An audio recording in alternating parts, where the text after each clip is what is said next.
1. This happened a long time ago, about 14 years ago when I was 8 years old. My brother was 9 years old at the time, and we had just celebrated Christmas. My parents had separated just a few months before that, so in my house was just my dad, my brother and I, and our German Shepherd. We had all gone to bed for the night. After a good night's sleep, we woke up to some scary news. While we were asleep, someone broke into our house. I guess our guard dog just kind of followed him through the house instead of being vicious and protective like we taught him to, because he didn't bark at all, or even come to wake us up. Even as the strange masked man was crawling through our doggy door and coming in through the garage in the middle of the night, he just followed him around like a new guest. The man that broke in took my brother's PS2, the TV, and the SUV, and as kids, those were some big losses. But none of it was as concerning as the fact that he also took the house keys. There are some discrepancies on whether or not my dad tried hard enough to get the locks changed, but in one day it was really challenging to get someone who was able to replace locks on 200-pound doors. It was one of those medical high-security locks, and despite his efforts, I guess he couldn't get them replaced in one day. None of this really seemed too important to us as kids, because he said he'd keep us safe. He was prepared. He said he was prepared. Night comes and we are still very shaken up, so we get in our dad's bed and I'm about to fall asleep when the alarm goes off. Not the alarm that gives you the warning ring like when you open the front door when you get home. It was the alarm that goes off on a window or door that should never be opened unless the alarm was off. My dad shot out of bed, grabbed his revolver and ran downstairs. I panicked. I looked at my brother who was frozen in place, and my first instinct was to throw the covers over me. I was terrified. How is this happening again? Why did he come back? Didn't he get enough the first time? I hear the phone ring, but I can't move. It keeps ringing. It feels like it's been ringing non-stop for 5 minutes. My brother asks me to get it because, in my memory, my dad had asked me to make the call to 911 or pick up the phone if someone called, but I just couldn't move. My brother picks up the phone. It's the alarm company. He says, "I think we're being robbed." He hangs up the phone. Downstairs we hear a loud shot, then another one. We're not allowed to leave the room. Was my dad just shot? Was he shot twice, or did he shoot the guy once and then get shot? Another shot, then another. Silence. I later learned what happened. My dad came downstairs to find that the kitchen door was open. He had used the keys to come through the back, and that's what set off the alarm. He made his way through the kitchen to the family room where he saw a computer and was trying to pull it out of the wall. My dad saw the dark room and a shadowed figure and fired. He was wearing all dark colors, a mask and a skull cap. My dad was in his tidy whities. My dad, fearing for his life, and this stranger who had hit our home twice at this point, continued to fire. The man ran through the house. In an interview with the police, when they asked him why he ran past the side door, he responded that he shouldn't, but was panicking, stating, "I wanted to get the fuck out." At this point, a terrified father and a terrified intruder were having a wordless chase through my house as my brother and I sit upstairs. The man reached the window as my dad stood on the stairs. Between them was the front door. But to use that door was too terrifying to him. He hit his head into the paned window until it shattered. He fell through the window onto the storm plate and ran for the car he had stolen the night before. He made it to the hospital, passed out on the lawn, and was arrested there. He was from Chicago and was a long-time offender. He had a record of 34 break-ins in 7 different states. He was just recently paroled, and the first thing he wanted was to hit a house so he could get some money for crack. The hollow-point bullet that hit him left his arm non-functional. I feel bad for the guy, for the stuff he's gone through to get to this point, but for my sake, let's never meet again. 2. I live in a small but stylish one-bedroom apartment in one of the nicer apartment complexes in the area. It's not high class, but it's comfortable. My neighbor Ashley more or less disappeared one summer. The managers of the apartment complex told me that nothing had been taken out of her house, but that her and her dog were gone. That fall, my significant other, Nikki, moved in with me. While I was at work, she stayed home and studied online. She also spent a lot of time in the kitchen, which shared a wall with Ashley's apartment. One night, a few weeks into living together, I was watching TV in the living room when I heard a loud knock at the door. I checked the time. It was past midnight. My brain froze for a minute and I stood up. Another aggressive knock. I quietly paced to the looking glass to see if it was a police officer. Clearly it wasn't. The man standing there was, to put it lightly, odd looking. At that moment, I kind of lost my shit. You see, I had 2 other homes either broken into or attempted to be broken into in my lifetime. At a certain point, I grew kind of paranoid about this. So I marched to the bedroom and told Nikki to stay where she was, pulled a loaded pistol out of my nightstand, and stood diagonal to the door, waiting for someone to try to break it down. The knocking kept going for a few minutes, and occasionally became louder. But it eventually stopped and I could hear whoever was behind the door walk down the cement steps and leave the area. I should have called the police, but at almost 1 in the morning, I was exhausted and frightened. I kept the pistol on my nightstand and went to sleep. Over the next months, Nikki and I have a playful but repetitive argument about Ashley. I wonder where she went, and who is still paying her rent. Nikki insists that she still lives there and repeatedly claims hearing her walking around on her end of the kitchen wall. At the time, I think nothing of this. Nikki is wrong, I am right. End of story. Except it wasn't the end of the story. Somewhere around the 6-month point, I see Ashley in front of her apartment. Curious, I ask her what she's been up to. Then a horror story comes out. Ashley's ex-boyfriend tried to kidnap and kill her. He trapped her in a room, refused to let her leave, then assaulted her. She didn't get into the details of the assault, but it was bad. Ashley had stayed in a women's shelter, then with her sister. She was reliant on medication to treat the PTSD and anxiety that had developed after the incident. And I later learned that without it, she was so paranoid of her ex that she would drive to her sister's house, hours away. It got worse. The investigators botched the case against her ex, questioned virtually nobody, and the man ended up with dropped charges. He repeatedly broke into Ashley's apartment following her leave, and would leave cigarettes in her ashtray, break her possessions, and make a mess of her things. She had a restraining order placed against him, but she was not confident that would stop him from finding her. You're probably beginning to connect the dots that I didn't. And it wasn't until Nikki and I talked about this that she started putting 2 and 2 together. So yes, the person who knocked on my door was Ashley's ex-boyfriend. I described the man to Ashley, who was unnerved by the level of detail I knew, and showed me a picture that confirmed it. The reason behind this visit was worse. See, the woman who lived in my apartment before me was old, very old, and she and Ashley were quite close. She moved out on her own terms, but Ashley's ex-boyfriend never knew about that. So after having visited Ashley's one night and found nothing, he went to the place she would most likely have been next. My apartment. What he intended to do if the woman had opened the door was beyond me.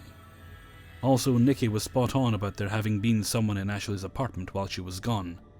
And you guessed it, it wasn't Ashley.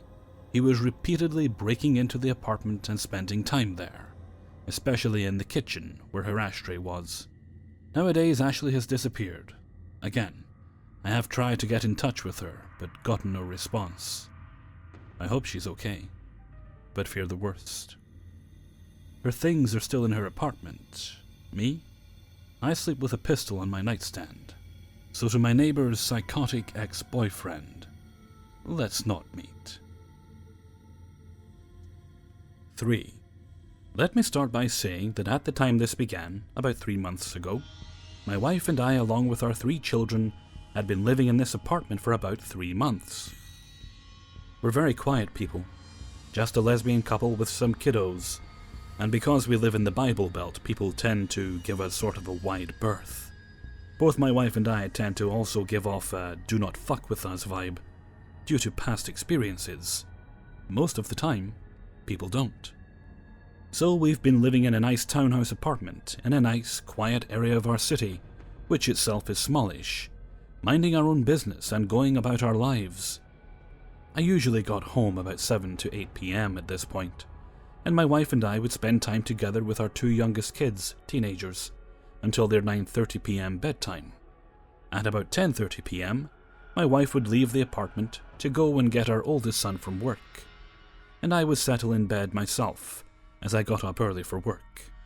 This had been our routine for about 3 months, and we were all pretty settled into it. So one evening I'm laying there in bed, checking my emails, as I try to wind down enough to get to sleep. The light in my second floor bedroom, which is visible from the street in front of our building, is off. Directly below me, right next to our front door, is our first floor bathroom.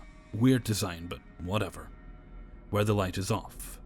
The kids are asleep. The dogs, 2 of them, are snoozing at the foot of the bed, and I'm quickly approaching sleep myself. The house is quiet and clearly closed up for the night. My car is in our spot right in the front, also locked up. Somewhat distractedly, I hear a loud, broken-sounding car pull into our parking lot, but I don't pay a lot of attention to it. I know what my wife's car sounds like, and this isn't it. I figure it's one of our neighbors or their guests. A few minutes later, I heard the tapping. It was a very distinctive sound, like fingernails tapping against glass.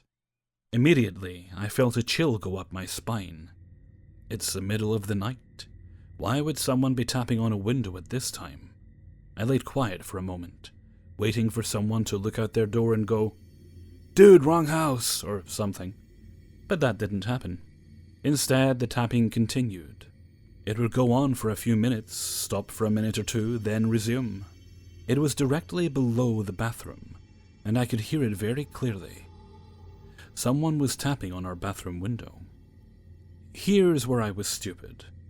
I would love to say that I called the cops and some creeper was arrested. But that isn't what happened. Instead, I texted my wife. It went something like, "Please tell me you got back early and you're tapping on the window because you suck at jokes."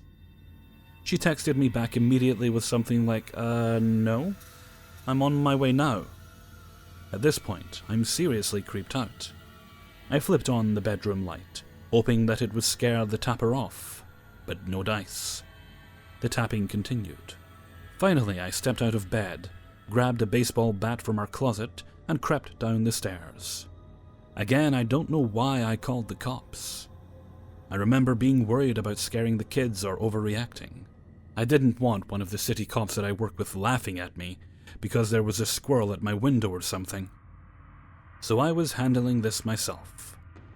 The downstairs is still completely dark, silent except for the tapping, and I was careful not to make any noise. I slipped right up to the front door and very quietly turned the deadbolt.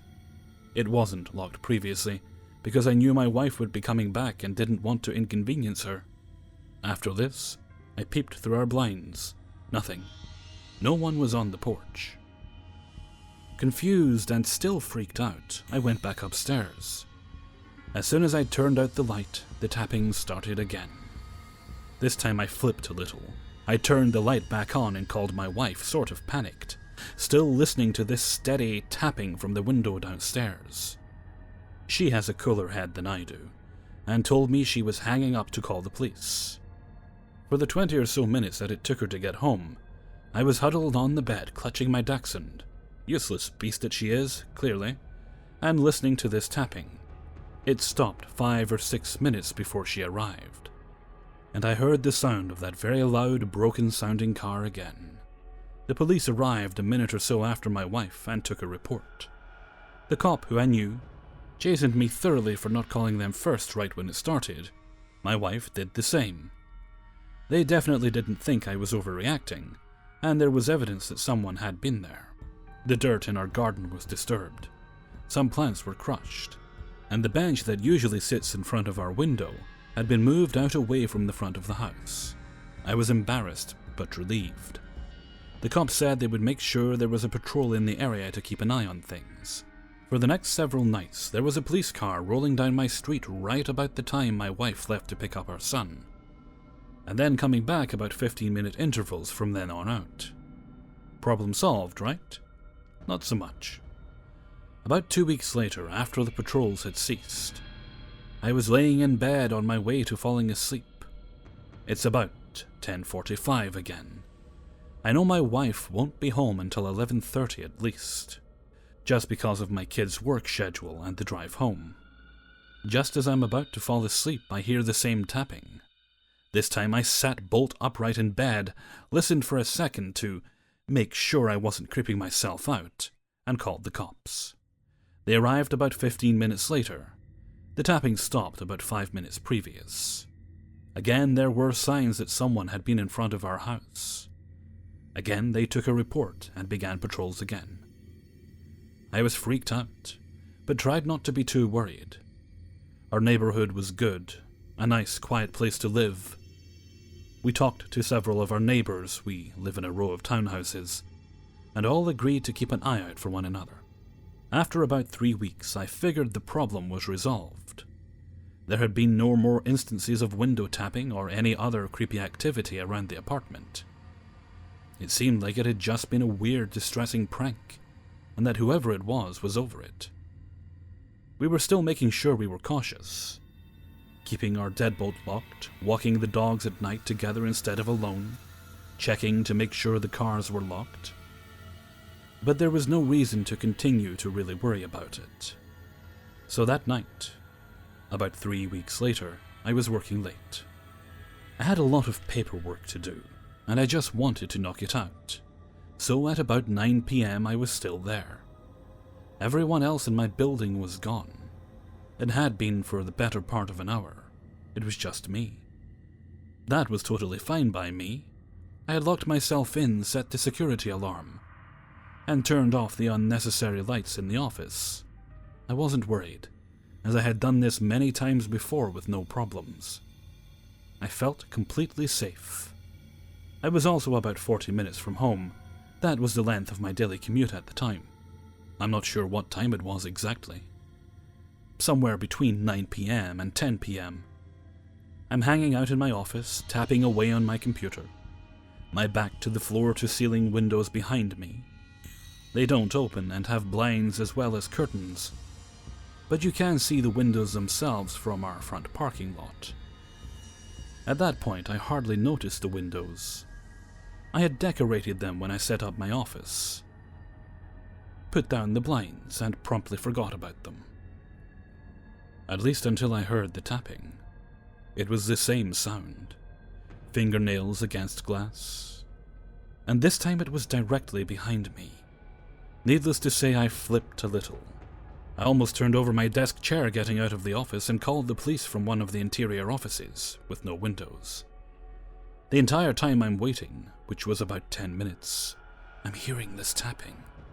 It wasn't in just one area, but moved around the windows on the front of our building, and it echoed in the empty halls, and was generally creepy as fuck. When the police arrived, they told me it was okay to come out, and I met them at the front door, which was still locked, the security system still armed. They checked the perimeter of the building, the back door, the other offices, but there was no one there.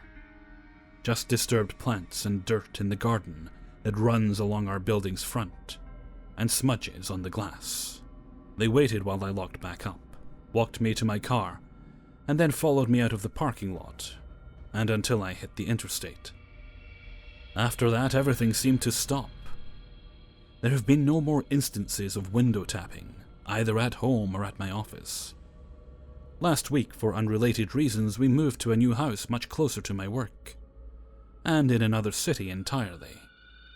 I've gone back to sometimes working late, but I also asked for my office to be moved to the back of the building, on the second story, where my windows aren't accessible at all.